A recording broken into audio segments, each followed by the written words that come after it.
अलकनंदा गांव में जग्गू नाम का गरीब किसान रहता था। वो बहुत ईमानदार था। बेटी ललिता की शादी की उम्र हो गई थी। उसकी शादी के लिए बहुत पैसे चाहिए थे, इसलिए वो कैसे कमाए यही चिंता थी।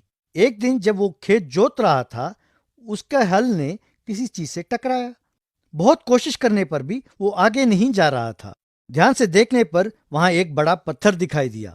उसे जोर से हथौड़े से मारने पर वो टूट गया और उसमें से एक परी बाहर निकली। परी। सुनो जग्गू, तुमने आज मुझे सांप से मुक्त किया। मैं तुम्हारा मुसीबतों के बारे में जानती हूँ। मुसीबतों से यदि छुटकारा पाना चाहते हो तो गेट के दक्षिण की ओर कोने में 10 फुट खोदो। ऐसा करोगी तुम्हारी सारी तकलीफ दूर हो जाएंगे। कहते हुए गायब हो गई। उसके बाद जग्गू ने खेत को खोदना शुरू किया। यूं खोदते खोदते उसके हाथ एक सोने का घड़ा लगा।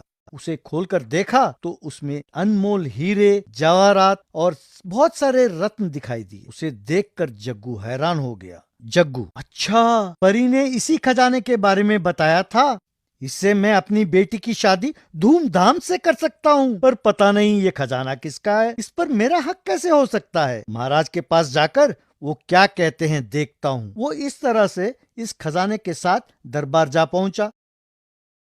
महाराज को अपने बारे में और इस खजाने के बारे में सब कुछ बताया। महाराज, जग्गू, तुम वाकई एक ईमानदार व्यक्ति हो। तुम जैसे लोग अभी भी इस संसार में हैं, इसीलिए न्याय और सच्चाई कायम है। यदि यही किसी और के हाथ लगा होता तो उसे छिपा कर रखता। मैं तुम्हारी ईमानदारी से प्रसन्न हूँ। खजाना कहीं पर भी मिले वो राज्य की संपत्ति होता है, इसीलिए ये राज्य संपत्ति है। पर तुम्हारी ईमानदारी भी सराहनीय है, इसीलिए ये खजाना तुम ही रखो और अपनी बेटी की शादी कर खुशी से जीवन व्यतीत करो। जग्गू ने राजा को प्रणाम किया और वहां से चला गया। उसके बाद बेटी की शादी भी धूमधाम से की। इसीलिए बच्चों, मनुष्य को ईमानदार होना चाहिए। हमारी ईमानदारी ही हमारी रक्षा करेगा हमेशा। कैसी लगी कहानी?